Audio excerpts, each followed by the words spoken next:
Hello dear students, friends, welcome. இந்த வீடியோவில் 10th 12th public எக்ஸாமுடைய ரிசல்ட் டேட்டுடைய அப்டேட் பார்க்க போகிறோம். தமிழகம் முழுவதுமே 10th 12th விடைத்தாள் திருத்தக்கூடிய பணி கம்ப்ளீட் ஆயிடுச்சு. ஸோ அந்த ஒவ்வொரு வேல்யூஷன் கேம்பில் இருந்துமே அன்னன்னைக்கு மார்க்ஸ் என்ட்ரி ஒவ்வொரு பாடத்துக்குமே அப்டேட் பண்ணிக்கிட்டு இருப்பாங்க. மேக்ஸிமம் எல்லா பணிகளும் முடிஞ்சிருச்சு. ஓகேங்களா? இனி தேர்வுத்துறை என்ன செய்வாங்கண்டா, ஒவ்வொரு பாட வாரியாக, மதிப்பெண் வாரியாக, மாவட்ட வாரியாக, மண்டல வாரியாக மதிப்பெண்களை கார்லேட் பண்ணிடுவாங்க மிக விரைவாக. ஒரு வாரங்களில் 10 நாட்களில் இந்த வேலையை ஃபுல்லாக கம்பைல் பண்ணிடுவாங்க. 10th and 12th first 12th பண்ணுவாங்க, அடுத்து 10th பண்ணுவாங்க. ஏற்கனவே 12th டென்டேட்டிவ் ரிசல்ட் டேட் மே 8ஆம் தேதி சொல்லியிருக்காங்க. ஸோ மிக விரைவாக இந்த பணிகளெல்லாம் முடிக்கப்பட்டுரும். கண்டிப்பாக கம்ப்ளீட் பண்ணிடுவாங்க. 12th மே 4ஆம் தேதி மேக்ஸிமம் ரிசல்ட்ஸை வெளியிட வாய்ப்புகள் இருக்குது. இது சம்மந்தமாக நியூஸோட பப்ளிஷ் பண்ணியிருக்காங்க. அதே மாதிரி 10th அதேமாதிரி அரியர் எக்ஸாம் எழுதின 11th மாணவருடைய ரிசல்ட்டுமே மே 20ஆம் தேதி டென்டேட்டிவ் ரிசல்ட் டேட் கொடுத்துருக்காங்க, ஆல்ரெடி கொடுத்துட்டாங்க.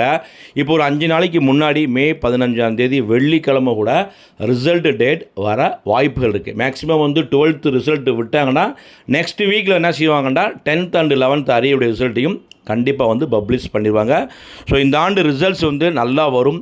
ஸோ ஃபெயிலியர்ஸும் இருக்காங்க. கண்டிப்பாக 12th பொறுத்தவரைக்கும் 12th maths, 12th English, 12th biology, history, இந்த மாதிரி பாடங்களெல்லாம் நிறையா ஃபெயிலியர்ஸ் இருக்காங்க.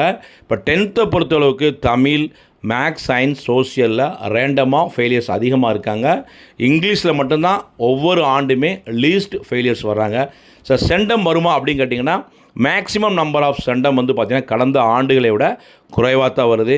12th பொறுத்தளவுக்கு மேக்ஸ், பயாலஜிலாம் சென்டம் ரொம்ப ரொம்ப குறைவாக தான் வரும். கெமிஸ்ட்ரி, ஃபிசிக்ஸில் நிறையா வருமானா சென்டம் எடுத்திருக்காங்க. ரொம்ப லிமிட்டடாக தான் சென்டம் வரும், சென்டம் எடுத்திருக்காங்க. இப்போ 10th பொறுத்தளவுக்கு தமிழில் அதே 10th and 12th தமிழில் சென்டம் மேக்ஸிமம் போட மாட்டாங்க. ஒரு சில மாணவ மாணவிகளுக்கு மட்டும்தான் தமிழ்நாடு ஃபுல்லாகவே சென்டம் போடுவாங்க. அதே மாதிரி 10th social science, maths, science centum எடுத்திருக்காங்க.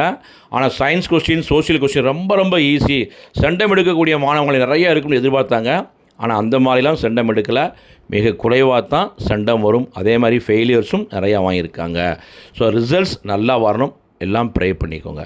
இந்த அப்டேட் பிடிச்ச லைக் பண்ணுங்கள், மறக்காமல் இந்த வீடியோ ஃப்ரெண்ட்ஸுக்கும் ஷேர் பண்ணுங்கள்.